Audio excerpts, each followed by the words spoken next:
Friends, आप में से एक फ्रेंड का क्वेश्चन है कि धरती की ग्रेविटी एस्टेरॉयड को कितने किलोमीटर की दूरी से अपनी तरफ खींच सकती है। क्या कोई ऐसी फिक्स दूरी है जहाँ पे एस्टेरॉयड आए और धरती की ग्रेविटी उसे अपनी ओर खींच ले और फिर वो हमारी धरती से टकरा जाए। सो फ्रेंड्स, आज के इस वीडियो में मैं आपके सारे डाउट्स क्लियर करूंगा। आज हम यही डिस्कस करेंगे कि एस्टेरॉयड धरती से कैसे और क्यों टकराते हैं।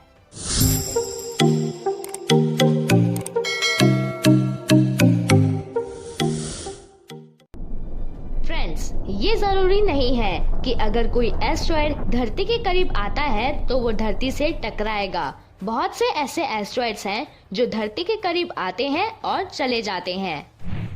एस्टेरॉयड के धरती से टकराने के 3 कारण होते हैं। Number 1, speed, size and angle. Number 2, Yarkovsky effect. Number 3, gravitational keyhole. तो चलिए सबसे पहले हम डिस्कस करते हैं एस्टेरॉयड के साइज, एंगल एंड स्पीड को। अगर एस्टेरॉयड का आकार, गति और एंगल सही होगा तो ही वो धरती से टकराएगा, अदरवाइज नहीं। यानी धरती की ग्रेविटी एस्टेरॉयड के टकराने के लिए रिस्पॉन्सिबल नहीं होती, बल्कि एस्टेरॉयड का आकार, गति और एंगल ही रिस्पॉन्सिबल होता है। मतलब कि अगर इन तीनों में से कुछ भी कम या ज्यादा हुआ तो एस्टेरॉयड हमारी धरती से नहीं टकराएगा। अब अगला सवाल ये है कि एस्टेरॉयड का सही आकार, गति और एंगल क्या है। सबसे पहले हम ये डिस्कस करते हैं कि एस्टेरॉयड की धरती से टकराने की सही स्पीड क्या होती है। अगर कोई एस्टेरॉयड 20 किलोमीटर पर सेकेंड यानी 72,000 किलोमीटर पर आवर की गति से धरती की तरफ बढ़ रहा होगा तो वो धरती से टकरा सकता है। अगर गति इससे धीमी होगी तो वो नहीं टकराएगा, पर हाँ, अगर ज्यादा होगी तब भी टकराने की संभावनाएं बनी रहेंगी। यानी 20 किलोमीटर पर सेकेंड की स्पीड धरती से टकराने के लिए एक एवरेज स्पीड है। Now next is angle.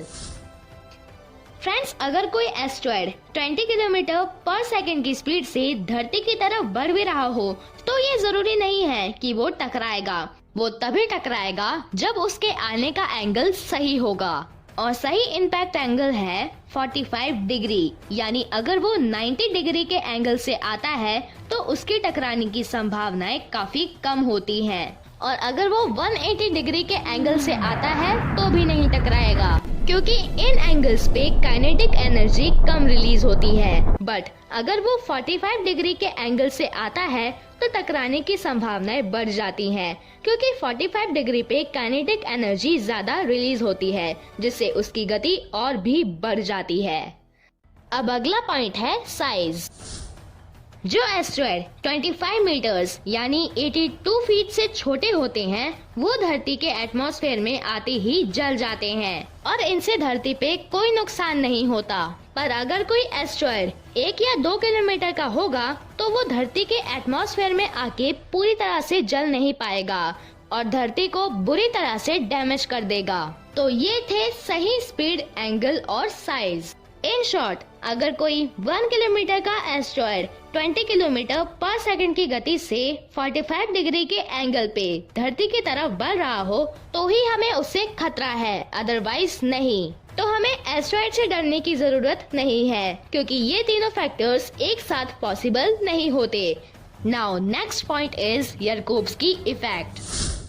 दोस्तों, यारकोव्स्की इफेक्ट के लिए हमारा सूरज रिस्पॉन्सिबल होता है। सूरज का प्रकाश फोटॉन से बना है जो गति प्रदान करता है और चीजों को आगे बढ़ाता है। ये फोटॉन्स एस्टेरॉयड की सतह पर रिफ्लेक्ट करते हैं या फिर ये एब्जॉर्ब होके सतह को गर्म कर देते हैं।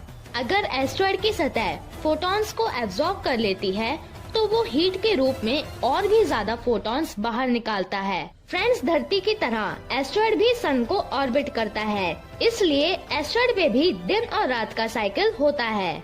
डे साइड सूर्य का प्रकाश एस्टेरॉयड की सतह को गर्म करता है और फिर जब एस्टेरॉयड रोटेट होता है और उस पार्ट पे रात हो जाती है, फिर वो सरफेस गर्मी बाहर निकाल देता है।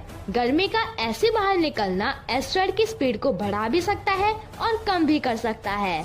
अगर ये इफेक्ट एस्टेरॉयड की गति को बढ़ा देता है तो इसके टकराने की संभावनाएं बढ़ जाती हैं, और अगर कम कर देता है तो टकराने की संभावनाएं भी कम हो जाती हैं।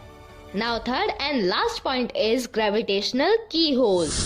ग्रेविटेशनल की होल एक ऐसा क्षेत्र है जहां प्लैनेट्स की ग्रेविटी एस्ट्रॉयड के ऑर्बिट को चेंज कर देती है और एस्ट्रॉयड अपनी दिशा बदल लेते हैं। हमारे सोलर सिस्टम में कुछ प्लैनेट्स बड़े हैं तो कुछ छोटे, इसलिए सबकी ग्रेविटी अलग अलग होती है और यही ग्रेविटी एस्ट्रॉयड के ऑर्बिट और उसकी ट्रैजेक्टरी को प्रभावित करती है। इतना ही नहीं, हमारी नेचुरल सैटेलाइट चांद की ग्रेविटी भी एस्ट्रॉयड को गिरने से रोकती है। जब एस्ट्रॉयड हमारी धरती की तरफ जाता है तो चांद की ग्रेविटी इसे अपनी ओर खींच लेती है। इस वजह से एस्ट्रॉयड धरती और चांद के बीच में फंस जाते हैं और चांद की तरह हमारी धरती को ऑर्बिट करने लगते हैं।